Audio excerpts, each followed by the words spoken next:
Okay. Are we live? Yeah, we're live. This is John Doyle from OptixEQ with Emily Gullickson. And today, special treat. Yeah, Emily, the Oaks. What a race, huh? We're going to Oh review yeah, the Oaks. yeah. No, I think it's super contentious. Yeah, Yeah, I'm excited to talk about it. yeah, it's all going to be about what price you get, because there's obviously there's about 5 horses that go in that race easily. And then we'll do a little bit about the Derby. We'll show the updated plot for people, so that should be good. And yeah, so I'm going to just pull up the. Let me just go to our window where we share things. Okay, so now we're looking at the plot for the Oaks. It's a healthy plot, Emily. It's a very healthy plot. No complaints. That's nicer than what I tweeted out. Oh, what'd you say? I said it was a cluster beep. Oh, close. Yeah, it's pretty. It's okay. It's not too bad. Just because it's more of the visual. Yeah. Well, the thing is, like the one thing I noticed, the speed rating's low. I mean, it looks like that Echo Zulu is the only horse above the line there, the par line, and everyone else is below it, and not a lot of contention. And you got to assume the 15 is going to be out, so. That it's I don't think it's that contentious with early pace. You got looks like you got a lot of horses that come from off the places. They're in quadrants 2, 3, and 4. So interesting, right? But anything that you kind of pulled out of there other than that? I mean, it looks like I said early pace, mid pace. Yeah, I mean, after the fairgrounds race, I mean, and I still stand by that. I mean, Echo Zulu kind of looked like she had some vulnerabilities, but then you look at the plot and you're like, well, maybe there is a scenario where she can wire this field. But I think some others in there will make it contentious. And as we've seen in kind of these big races, they tend to go fast, even when they're they don't necessarily show it. Yeah. I'm against her. We'll get into her when we go horse by horse here, but that's one of my things here. I'm going to play against it. And I want to talk a little bit about. We don't have it here, but I have it written down. The morning lines. Okay. Interesting morning line. I would probably like to get your kind of input on that, but I don't get it. And I also think there's a key prep race that's a little sneaky. Okay. So let's start off with. Oh, I think there's one too. I wonder if it's the same one. Yeah. Starts with a D? A D? No. Yeah. Okay, cool. All right. So Secret Oath. Oh, yes, it does start with a D. Yes. Yeah. Sorry. Okay. Yep. It's French. Sounding? Yes. We're on the same. Of course.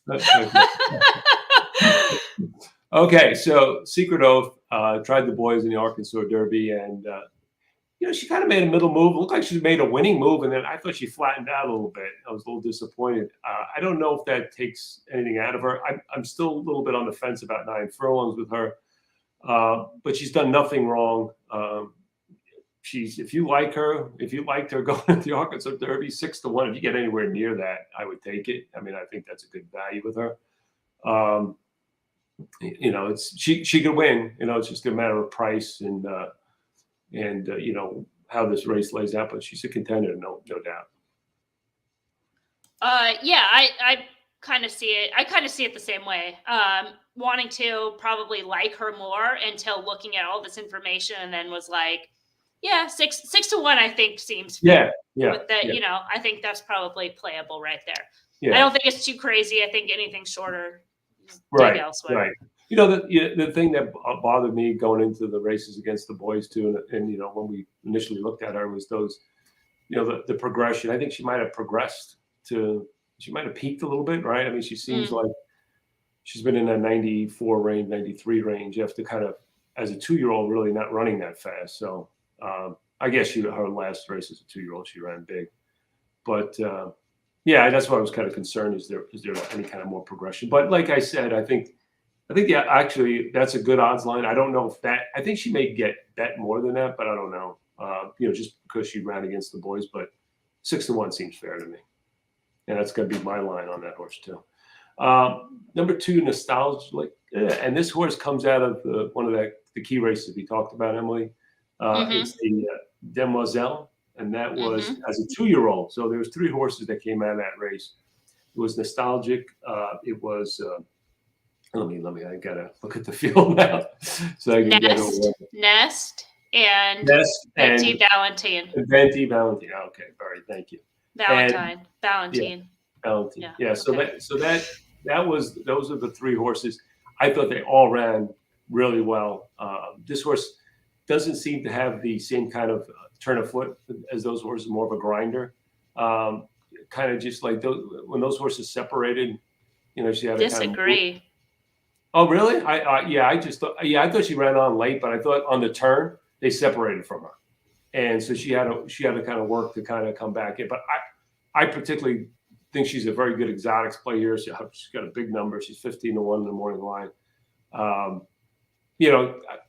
The last race, and she was in the same race as the Venti Valentine, and she ran pretty good. I mean, she got a good trip. She got a pocket trip. But Emily, the come home time in that race, I mean, her last 1/8 of a mile was less than 12 seconds. I mean, this horse it's got some late kick. And I just think at 15-1, she's definitely an exotic play in what I think is a wide open race. She's my top pick in this race. Oh, wow. I went with Venti. So, okay. I'm with you. I'm with you in that race. Yeah.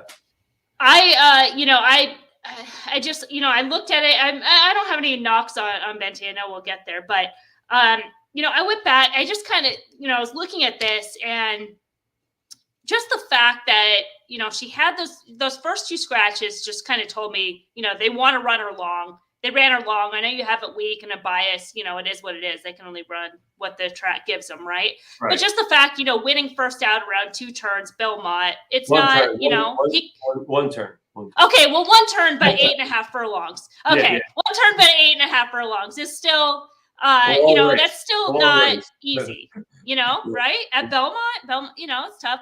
And then just, the intention was like immediately grade 2.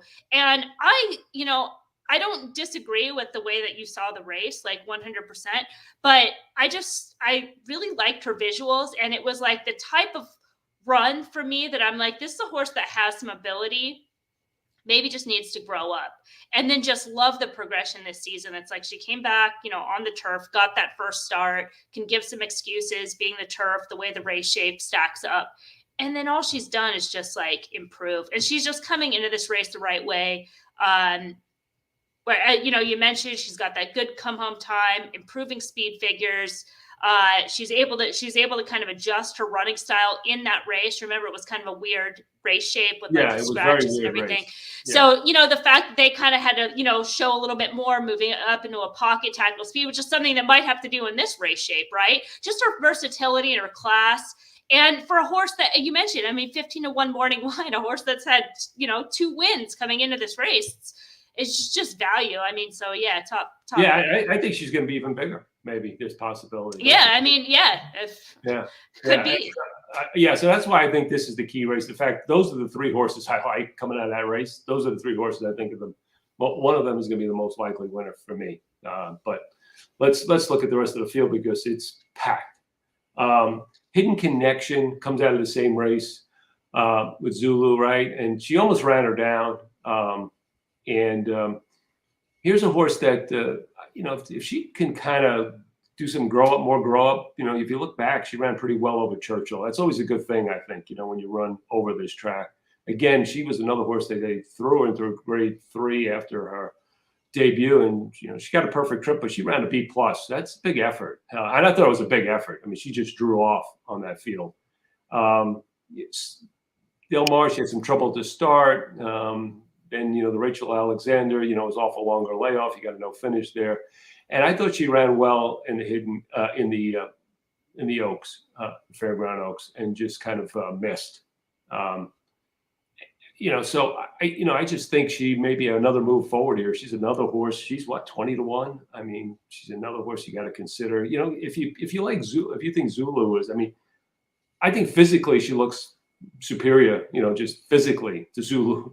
And, what are you going to take a short price on her when this horse is going to be a big price and, just lost to her by a nose or a diminished head or whatever. Yeah, for all the reasons that you mentioned, she's like the wise guy pick in this race. That people are on her for all those reasons. And I'm going to go back to just kind of the way that I've seen her. I don't disagree with the notes. Perfect trip. She did what, over the top effort. That's why she earned the B+. But I think a lot of those trips were flattered, and I don't necessarily see the move forward from her.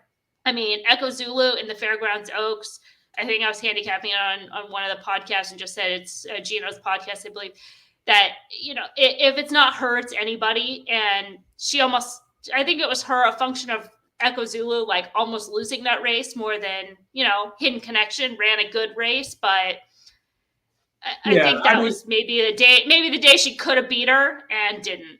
Oh, no, I think she could beat her again. I think she's moving. I think they're going to be moving into different. I mean, she could beat her again, but she couldn't beat her that day. And it's hard to be wide on that turf, on that dirt course there, and win at Fairgrounds. That's not an easy thing. And so anyway, number 4 is Nest. This is the other horse that comes out of the Demoiselle, which was the key race that we talked about, and she's done nothing but win out of that race, out of those races. The Keeneland race, I mean, she was under a hold. Numbers wise, she's progressing little by little. I kind of like that. I mean, another contender in this race. And like I said, I think, those are the 3 that I like the best coming out of that race. Now, she's going to be much shorter than the other 2, so the value is not there, but an obvious contender. Yeah, I mean, she's, I guess you could say she's an obvious contender. I maybe disagree with the no push a little bit. I think it made sense late because she was in hand, but she was like in a drive like before that. And that speed figure is like a new top, and now she's going to come back in 28 days. I think it was a lot harder on her than necessarily maybe it looks, just from my visual standpoint, watching the race. I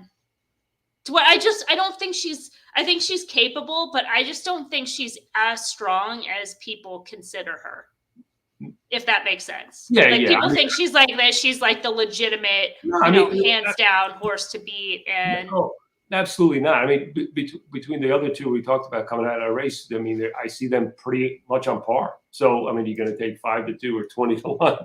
I mean, that's the way it goes. But I'm just saying, I just think of that race. I just still think that's the strongest race. It was today's distance as 2-year-olds. They all kind of move forward. I think they're progressing. So, I just think she's just one of them. But yeah, I agree with you. She's not a standout, especially in a race like this. And I wouldn't be taking too short of a price. But you got to, and if you're playing exotics, you're playing vertical, you got to include her. She's just pretty good. Goddess of Fire, she comes out of that Oaks race, the Gulfstream race, which and she also ran Rachel Alexander, right? So she's got some common races with some of these horses. I just think she's not as good as the horses that beat her in the horse that beat her in the Oaks. That's a nice horse, the McGahee horse. I don't really see her turning the tables on that horse, even though she ran probably her best race. And now she's facing some other stronger types. So I don't see where. I agree. Where is she at on the plot? Could you click over real quick? Sure. Just to see if she's like one that could be underneath. Ooh. Not really. Maybe not. I'm against her. So just because I was looking, just she's mildly consistent, in those route races. If she's one that you could, kind of at a price would be more for underneath, but looks a little bit soft. Yeah. The 6 is I don't know how you say this. Ujiri? I don't know, something like that. This horse hasn't done much wrong. Won the Fantasy, so that was a pretty good race. I mean, she ran a pretty good race. I'm not sure she's, at this. I don't know. Maybe distance. That's the distance. Yeah. She's okay. But I just think in this race, especially if she's going to be chasing some horses here like Zulu, that might kind of hurt her. And I see you have 1 turn, so that must really, and if you go 2 back, the notes there it says rush, dual, 1 turn, and then turf projection. So Yeah, and I think even on the fantasy, I think I put in the extended comment of that I was like questionable about distance. Let me see what it says here. Showed some grit. Only Laurel's passer inside. Distance could be an issue. Okay, yeah, I'm with you on that. Yeah, and like I said, you've been watching that horse a lot more closely than I have. Echo Zulu. It's it's hard to be shorting a horse that's never lost, but I will be. First of all, I think distance is a big issue with this horse. It's going to be a big issue. And physically, she doesn't look like she's really gotten much bigger or stronger. And I was a little bit concerned about that race, her hanging on, because she got a fairly. I mean, you said you had pressed there, Emily, but I thought she didn't get pressed until like the turn. I thought she had it pretty easy early on, kind of, in her own zone there. Yeah. And she showed her class hanging on, but barely. I'm a little concerned about her going this long. She does plot well, but I just think this is a horse that's gonna, like they have her here now 4-1 in the morning line. I think she'll be shorter than that, don't you? I guess you got the McGahee horse, and then you got the other horse. Yeah. I bet that's right. The other thing just mentioned in terms of the extended comment that I noticed she just responded negatively to the whip. Yes. So, if she's in like a dog fight late, could be a problem. Yeah, so a horse that, with other options here, 4-1, 7-2, maybe a horse I'm playing against. I'm going to take a shot against her. Me too. Venti Valentine, I like this horse. I thought she ran really good in the Busher and the Demoiselle. She hasn't really progressed figure-wise, but it's been small and incremental. And I just think that last race, I think she needs like a target. And I think like the horse that won, the one we talked about before, came up the rail on her, kind of surprised her a little bit. I think she's going to get more of a stalking trip here. And I think she has the class to win this race. She's 20-1. I mean, that's crazy in my opinion. That is crazy. No, that won't happen. That will definitely not happen. Yeah. Half of that. Yeah, you have to. So, I just think sometimes they look at speed figures, these morning line makers, and kind of go that way. And with these 3-year-olds, especially the fillies where they're improving and all the rest, I think you got to go beyond that. That's why we kind of do the notes here to kind of watch the races visually, and then you kind of get a feel for it. But third off a layoff, I think she's ready for her best effort, and we'll see if it's going to be good enough. But she's a contender at 20-1 in my book. Okay. Anything else to add on her, Emily? No. Okay. Yeah. The 9, I don't really have a line on the 9, right? So you're probably better on this, Emily, than I did, but I didn't see her as a main contender. But what's your thought? I mean, you watch these races at Santa Anita. No, I mean, I think she kind of sucked up into that with the race flow, and the perfect trip. Wasn't necessarily best on the day, but just kind of landed in the wind. I mean, speed figure wise, she's slow compared to these others. I think is she a circle? That could be tough with her running style. Yeah. Okay, number 10. I don't know. I think I'd imagine too that she's typically a square. Let's look. Yeah. So you go to the right here, folks, and then you'll see what she was in the previous races. So she was a square, but she's been mostly circles. Quite a forced circle in that one. Wow. She really outran. Yeah, that was she outran her odds in the last race too. I think something. It was a perfect trip. Yeah, and I think there was a couple horses in there that just didn't fire. Yeah. It was a little small suspect field. form on the 9. 21 is probably right. Yeah. Maybe even a little longer on that one. Kathleen O. This is going to be, at least right now, is the morning line second choice. And she's just done nothing wrong. And that race at Gulfstream where she ran down the Goddess horse, I mean, that was an impressive run. I can't knock this horse. This horse has got talent. So I just, it's going to be, I just think there's better value outside of her, but I wouldn't knock anyone who likes her. Now, I don't know. Sometimes, she's a third off a layoff. I don't know. I mean, she had a run, because there was no pace down races. She had to chase that horse and run it down and did it convincingly. The only knock you have on these type of horses, at least she had the debut at Aqueduct, is, you never know how this Gulfstream form translates. But she's talented, that's for sure. That was kind of my concern, was just that, getting off Gulfstream Park, if she's going to be able to kind of be the same horse and going longer. And to your point, there's others I like more. But yeah. The thing is typically the Gulfstream horses aren't closers. They're usually speed horses, and so she's kind of a closer. She got a little bit of divot dimension. I think she plots pretty well too, right? She's going to be coming from off the pace, so she's got a square too. Yeah. That's pretty good. So yeah, she's nice. Cocktail Moments. I don't know. You like this horse? Looks pretty slow to me. I mean, she is a square in quadrant 4, maybe underneath. But yeah. And by the way, just so you know, the stats for this distance, quadrant 4 squares, not good. 7% win percentage. I mean, for underneath. Oh, not for underneath. I didn't look for underneath. That's what I was thinking. That's what I was thinking. More than contender. No, not for contender. Yeah. No.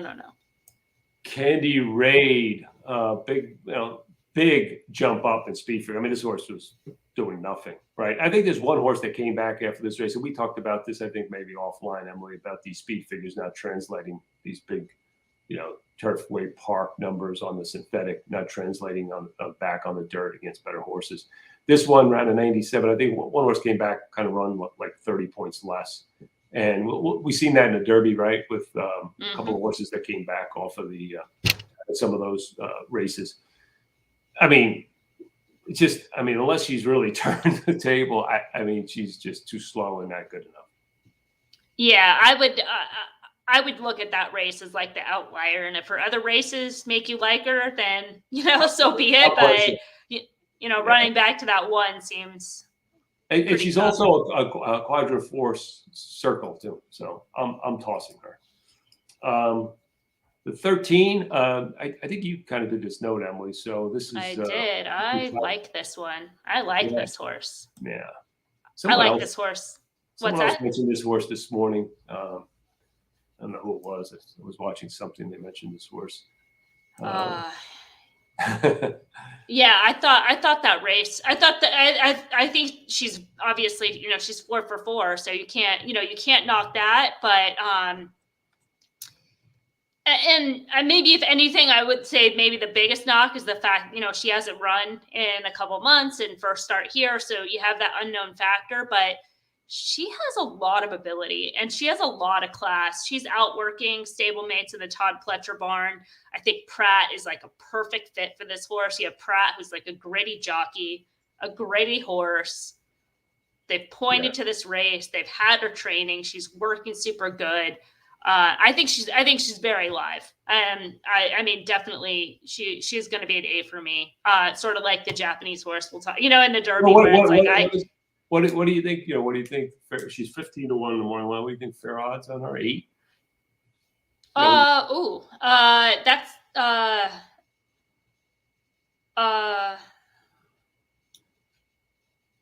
I think she. I need to put it in because I don't know. Because I thought I was like, she'll be about 15, and I think that's that's playable. But now I'm like, would 8 be fair, and then 15 be like the gift? 10 maybe. 10. What the only thing because the only negatives I see, and I didn't see her other races, but the slow break and the post position are a little trouble. So especially if she breaks slog. I could have gone maybe either way with that slog. I did write it, and then I wrote she did break just like a half a step slow. She's not like a real, a bad, but. She was wide too in that race, right? So. Oh yeah, she was wide. Okay. All right. Well, something to watch there. I didn't really have an opinion on that horse. I think this horse looks too slow to me. Looks like a turf horse, Yeah. right? Okay.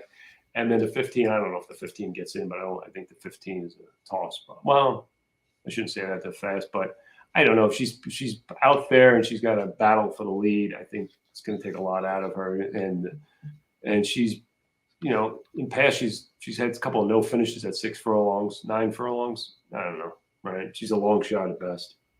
Yeah. Okay. I mean, Right, as she gets in, she makes things tougher for Echo Zulu more than anything. But yeah. on her own, she's in deep. So for me, I'm against Echo Zulu, and I'm Demoiselle all the way.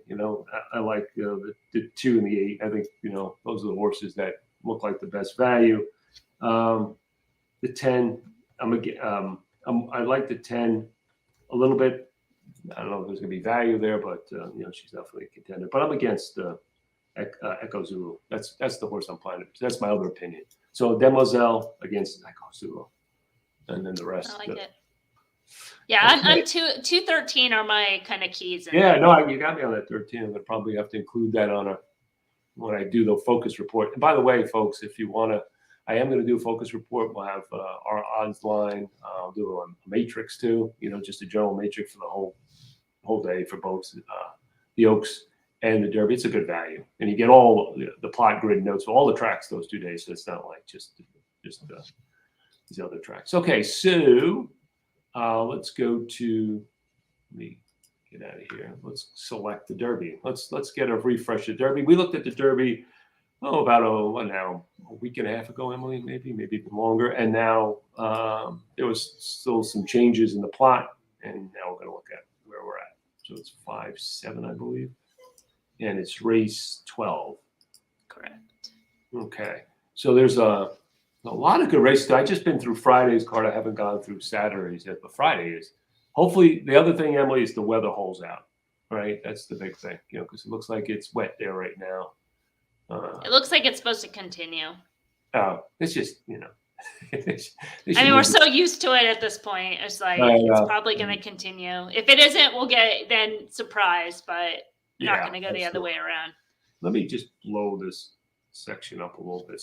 Because the other plot, the surface distance plot is irrelevant because no one's gone 1.25 miles. One thing I wanted to say, before we can get this is this rail thing, Emily. I think it's important. Mm-hmm. So I guess over the years, when you were in the one post, you were kind of almost behind. Where you started was behind the rail. So the run, you had a little run up, you had space, a gap, and then you would like run right. If you just kept going straight, you would run right into the rail and crash. So you're really compromised if you were in that position. Well, they changed the gate. I guess it was last year or the year before. I guess it was last year, right, Emily? 2 years ago. It was 2 years ago. Okay. Yeah. So it's changed.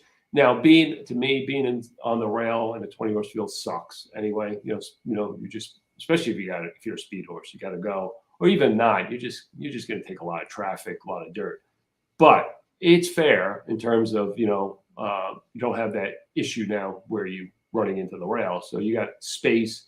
You can kind of find yourself a little bit better. And why is that so important? Because one of the main contenders in this race this year is Mo Donegal. He's got a real big shot to win this race. These people that say he won from the rail in the Wood Memorial, please. That's no comparison to what, it was a 7-horse field, right? It was different kind of spacing. So saying he only could win from the rail just because, that's the case. But the thing is this horse did take kickback in that race. And we have a keyword called kickback. And he did take dirt. And he still was able to overcome that to win. So, he's capable, but let's not go crazy with comparing the rail draw in the Wood Memorial with the rail draw in the Kentucky Derby. So, Emily, we were talking a lot about the early pace in this race, like who, because we got a lot of early pace runners and so forth. I don't know if it's going to be a fierce pace. I think it all depends on the, I guess he's the number 17, right? Is he 17? Yeah, Classic Causeway. Because and the 4. Oh yeah, that horse, because he's coming out. He's a sprinter. He's a real speedball. That horse, right? The Dubai horse, which we're not plotting because we don't have it. But I don't care Well, I just think, again, it has to do with gate speed. And I think the 17, if he can pop out and establish himself, he can hurt some of those other pressers, presser types, and at least change the dynamic a little bit. So, I just think that's a horse. And I heard them talk in the draw that they're going to try to find their strategy. If their idea is to try to stalk the pace or something, I mean, to me, I'd be putting this horse on the lead and trying to go as far as I can go with this horse and try to back him up a little bit. But yeah, I mean, the 4 is going to have a say in that. The 6, obviously, there's other horses that will probably try to go after this horse early on. But that could compromise them. So the thing that we've seen in past derbies is that Q1 does very well. Squares do way better than circles. And, we showed you a heat map on the last video. Shows you where the kind of the winners come from in the derby, via the plot. And so you can see some of those horses down there with 19, 14, 22, circles, 18. Those horses are typically up against it. So anyway, I want to expand on that, because typically that is the case, but it's like the same bar, and I do this every year. So now it's in my psyche, but Messier, Taiba, that's the 6 and the 12. The 15 is Wide Barrio. That's probably the trip. He always seems to get, kind of that perfect trip. But, I know both you and I want to be against the 6 and the 12. Yeah. But then we talk about the plot data and we're like, well, they're the standouts. So what, how do you justify that? I'm talking out loud because I know, people are going to hear us say, the squares do really well. The squares do really well. And then we're not going to pick them. So, how do, we have to justify why, what we're doing here. The squares do well. And the squares in this case are, the 1 and the 1, 5, and 10 are squares too, right? I mean, they're just in a different quadrant. So I just, I think it's going to be, the Derby's hard, right? But you're going to it's going to be a crush of horses early on. I'm just thinking that if the 17 can kind of separate a little bit and get those other horses more in kind of a chase mode. And the other thing I think about in terms of Messier and what's it? Taiba? I might really say. I guess it's something, it's Arabic or something, they said. Something means like city or something like that. I just think that, I don't know, is it possible those horses peaked in that, right? Sure. Early on, because they kind of run real fast. So, it's hard, represent like the 8, which one is Tommy, the 12? Yeah, the 12. He's only run 2 races. I mean, is that a fair, really assessment of, of his form? Does he have another, if he doesn't have another move forward, so, you got to kind of take these things into consideration. But yeah, it's hard to kind of balance, you have this data about how things are run, in terms of the plot and so forth.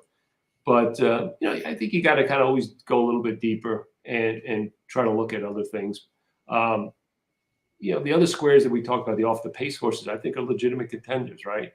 Mo Donegal ran huge in the Wood. My only concern we talked about in the other video, does he regress off of that big effort? Seems like he's training. He's kind of one of those horses that seems steady. So we thought not. And then, Zandon is the other one, ran huge in the bluegrass. He could come running late. So, and then even from, sorry to cut you off, but even from a value standpoint, since you have the plot pulled up right now, and Zandon listed as the morning line favorite, whether you agree, 3 to 1 is going to happen or not. But even if you just look at those 2 horses right now and you're like, okay, Mo Donegal will probably be 10 to 1 because of the rail, at least, right? Yeah. Right. You're gonna get at least a point, or 2, just because of the draw. Right. So you're having 10 to 1 versus 3 to 1, let's say. It's just value. You just look at the plot and you're like, well, then, they're, if anything, maybe Mo Donegal looks better on the plot. Exactly. Oh, exactly. Too. Instead of trying to getting all bogged down in the quadrant 1 square circle, if you just look at quadrant one, you say, look, I know a horse is going to come, one or two horses are going to come out of quadrant one in somewhere in the exotic. You just kind of maybe play the ones with the best price, right? So 15 is overplayed, the 12 is overplayed, maybe 6 is the value. I know you don't like Messier as much, but still, I mean, okay, use your other handicapping, but yeah, I mean, that's kind of maybe, just a way to approach it. Wait to see the odds. You don't have to make an early move. There's no reason, you can wait and watch the race. I mean, if you're playing multi races, you got to use, several horses in here. If because you're going to get value in a multi-race bet, no matter who wins this race, right? Because I think what's the lowest odds the winner is going to pay? 4 to 1 in this race. 20 horses. I mean, people completely overbet long shots in this race, right? Mind that Bird should have never been 50 to 1. I mean, he should have been 200 to 1 as far as I was concerned. But that's just typical. They overbet the long shot. So there's opportunity even with these small to mid-range prices. You still get value. I think the thing is getting somebody underneath in the super. And a little way when I was looking at it is I think Mo Donegal, I maybe trying to play him in the first, second, and third slots for me, and then try to build a superfecta ticket around there, throwing out some of those quadrant 3 and 4 circles, looking at some of those quadrant 4 squares that might be price horses, and playing around there, and using some, like I said, using some of those quadrant 1 horses that seem to be a little bit better value. So are you tossing Epicenter? Yeah, I am. But I mean, especially if he's around 4 to 5 to 1, I'm tossing him. He is, right? He's going to be like 4 to 1. Yeah. 5 to 1. Yeah. He's going to be the second. He's going to either be the favorite or the second choice, don't you think? Yeah, I think they'll be. I think they're going to be pretty close co-favorite. Zandon and Epicenter. People are saying the draw is bad for Epicenter, and I think he was up against it from a pace scenario. Anyways, I don't know where he could have drawn that would have been good, to be honest. Yeah, I don't see 3 as bad. If he drew 10, in my opinion, would be the same. This is what I was thinking. Using like Mo Donegal in 1, 2, and 3 slots. Playing trifectas, using them in slots 1 and 2 and 3, and then maybe in the super just kind of using them in 1 or 2 slots. I don't know. Having for the win thing, I probably will use Zandon and maybe 2 horses in quadrant 1 that look like value. Then seven, right? And the seven. Yeah. And then kind of like underneath, fill it out with squares, in quadrants 4 and 1. That basically that's what I was kind of thinking. I kind of laid out a ticket. It'll be. I'll actually put it as part of the package. Yeah. So you can see the way I play it. But that's the approach I'm going to take. You got to take us. You got to have an opinion. Mo Donegal, to me, I think we tagged him early on as a potential Derby horse. I thought he'd be best going along. I don't know. I must have missed watching his races because he finally showed the promise. I'm like, what was the Remsen when he beat Zandon? I mean, what were these people watching? What was Who was saying that? Who's saying that? Oh yeah, it was. I was watching. I'm not going to say. I was watching one of these TV shows. Put them on blast.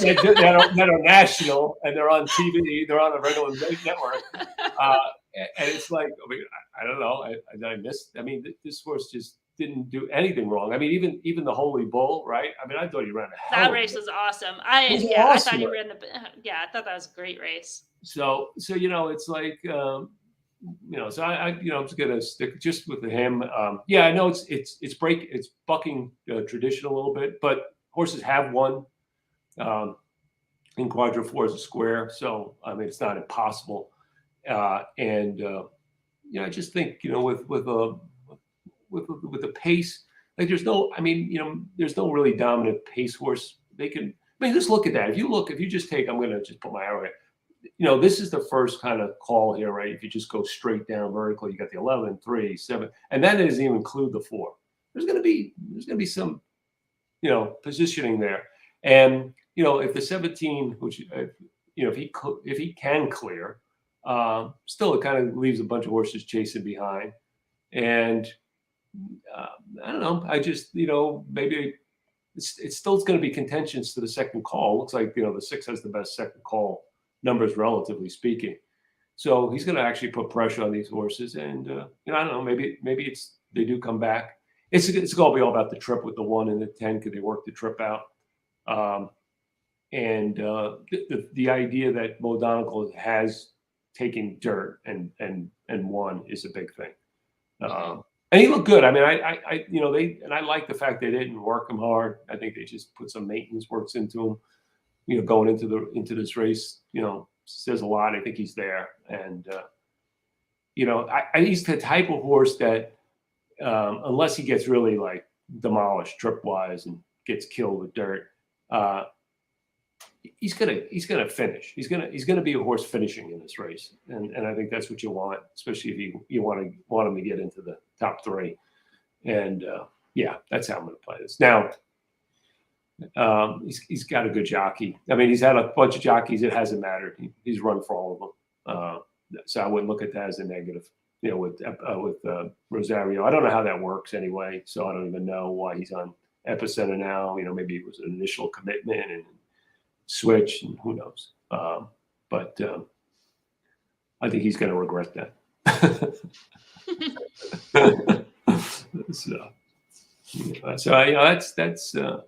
That's the Derby. What do you say? See, Emily, what are you thinking? My opinion is pretty much in line with yours. I mean, Mo Donegal is a key to me in this race, kind of structuring around him. Using the 7 because I can't knock him. Right. And the 10, and then playing against Epicenter because just straight like gambling, right? You're like you're not using you don't want to use the top 3 choices, right? Like that's why we so typically a Wednesday you would pass. You're like, I like the top 3. I'm not playing a try with the top 3. That's So yeah, that would be my opinion. Is of that group, I prefer Zandon. And Mo Donegal, maybe he's not the 3rd choice, but maybe in exotics he is or whatever. But that's kind of my opinion, is using Zandon of the 2, the 2 favorites, using one but not both, and 1, 7, and then I'm going to mess around with Classic Causeway. I think he's a major. I think he's a stab, but I mean, just from the fact that if you just, if you draw a line through the Florida Derby, which is a race they weren't even sure they were going to go in until like the last minute, and I hated that decision always. I think he's a horse that runs better on, with more time between starts. So just if that race isn't there, he's probably a shorter price because his form looks great at that point, right? So it's just one race that is going to, be the difference between 20 to 1 and 50 to 1 for whatever it's worth. And then, going back, if you talk about kind of key races, I mean, he was in that Kentucky Jockey Club race. He finished 2nd in that race. That race was productive. I went back and watched it today. White Abarrio in that race. I mean, he beat White Abarrio like on the square. He stalked and, so you're just kind of doing a 1 by 1. Maybe you could make a case White Abarrio has improved. I'm not going to argue with that, but, we'll see. I mean, just kind of. Yeah, I haven't given up on Smile Happy. I mean, that's a horse. Yeah, no, me either. Yeah, for underneath. He's not what I'm going to use on top, but I'm going to use underneath. Yeah, no, it's definitely underneath, and you could see like a Lannery saving ground coming up the rail with him, right, and picking up some pieces. I could really see that, and Ethereal Road, you have to too, just based on the plot. Absolutely. And he's the slowest horse in the race, but he's also going to be the longest shot in the race. Yeah, I'm probably going to limit him to 4th slot, where the 5 I'll probably play around a little bit, 3rd and 4th, something like that. And there's so it's an interesting race. It's hard to hit. It's hard to play this. Especially if you're playing tries and supers. If you think you want to do that, make sure you have a budget.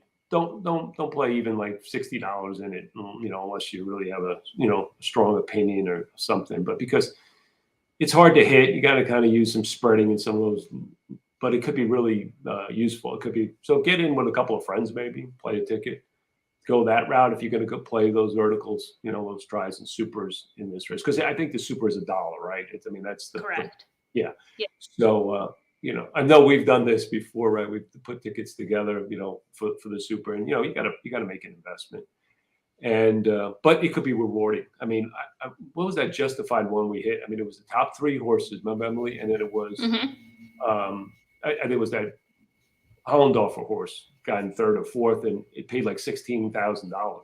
It was like justified, and then battle of Midway. Yeah, right.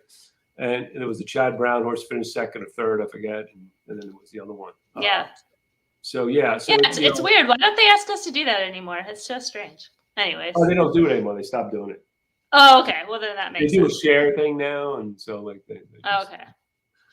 So, but anyway, I mean, I would recommend like you guys, if you don't have the budget to play this, don't play it because it's too hard. But if you play a win bet, really, I mean, you're better off. Or the value in those Oaks Derby doubles. Yeah. Oh, yeah. It's gonna be a great one. I think we gave you some good things to look for in those 2 races. So some long shots. I think these are the most 2 exciting Oaks, and especially the Oaks. It's the best Oaks betting wise I've seen in years. I mean, it just seems like in recent years it's been pretty logical. You got a horse that looks like the most logical winner, and that's how it's come out. But this year it's really wide open, and it just looks like an exciting race. And so does the Derby. So I hope it all comes together, and I hope the weather is good, because that's really important thing, and that's the key, that we don't get a compromised racetrack. Is Saturday supposed to be wet too, you're saying? I think so. Yeah. That's what it's saying. Yeah. I know. Yeah. That makes it difficult, especially off the turf. I looked at the cards. There's 13 races on Friday, 14 on Saturday. There must be like on average 10 horses at least per race on average, maybe even more. So, Saturday's just as loaded. Yeah, it's crazy. It's crazy. So, but that's what's makes it fun, and you don't need to hit all the races, right? You just need 1 or 2 good opinions in the day, and you can make some money. So don't be afraid to step out on some bigger horse, because you got a lot of good horses, and they could, they all could win. I mean, they really can. A lot of them could win. There's this field, there's 5 or 6 that could win. So don't underestimate it, and take your shots when you can. Even if you don't win this, you just only need to hit 1 during the day, and that'll make the whole day for you. So that's the way to do it. All right, Emily, anything else to add? You ready for the Derby? You get ready for the Oaks? We only a couple of days away now. So yeah, I mean, I got a lot between now and then, but as ready as I can be. I'm doing the Full Tank with Phil, the NASCAR podcast tonight. I'm super excited about that. Another podcast with Eric tomorrow, Wednesday, Thursday, Donegal. And then Friday, I'm doing something for the local NPR in Louisville. So, neat. In Louisville?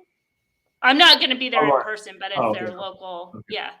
Yeah. There is a question. Will your $50 Derby Oaks package include your picks for the rest of the card on Friday and Saturday, or just your picks for the Oaks and Derby? I mean, picks is kind of subjective. We're not really doing picks. Do you want to explain like focus? Yeah. So it's gonna, we're gonna do. What I do is give you my odds line, so you can. It's good enough. You can compare that to the actual odds, so you have something. So instead of like saying who's his top 4 picks, it's like, I can have a top pick that's 2 to 1, but if he's going to be 5 to 1, that's an even better value, right? You want to look at those types of things. And then the other thing I'm going to do is the matrix. I do it like an ABC for people that play that, so you can get understanding. Now that's different. So just so you know, that is really intended for multi-race wagers. So, I may pull a horse that into an A that might be 10 or 15 to 1 because I'm trying some different things. But I mean, you get the idea. If you play multi-race wagers, we're going to have that too. So. And then I think for the Derby, I will have the superfecta, trifecta tickets like we have every year. Yeah, we had that bit. We did pretty well a couple of years back, and then we had that bad beat. Well, it would have been great last year. Then we had the bad. Yeah. Last year we hit the pick 4. It cost us lots of money. Yeah. So we had the winner. We had the winner. Had everything. It just took a year to get there, and by then it was too late. So I got something for you for the Derby. Okay, for everyone. If someone put a line together, Todd Pletcher versus Brad Cox versus Bob Baffert Proxy. Pletcher versus those two. But Pletcher's got, Pletcher's got, that's another horse, right? Well, did Chargent still in? Mm-hmm. When he gets scratched? Okay, so he's in, and he's got Mo Donegal, and then he has that other horse, right? That horse still in, Pioneer of Medina? Yeah. Okay, and then you have the Bob Baffert Proxy, which is Messier and Tabia, and then you have Cox, who has 2. I'm losing it here for a minute. Zozos and the other one. And the other one. I'm making Pletcher a heavy favorite. Shoot. It's tough. Cyberknife. So it's tough, but I would say Pletcher, he's the favorite. Then I'm gonna have the Baffert Proxy, and then Cox. Oh, okay. So you're doing like a props, like you're giving like three selections. Yeah. Well, it's really unfair because I guess Pletcher we have to knock one Pletcher horse out so that. I don't know. I feel like they're. No, I think that's right. Like in NASCAR, it's like Ford, Chevy, Toyota. You pick a group. There's not all the same amount in each, but the line. I think and I don't think we mentioned Pletcher's other horse who's got a big chance at Chargent horse. I think he's got a chance. He feels like I hate doing like the comparison, like this horse is like this horse, but he seems like that like materiality 2.0. I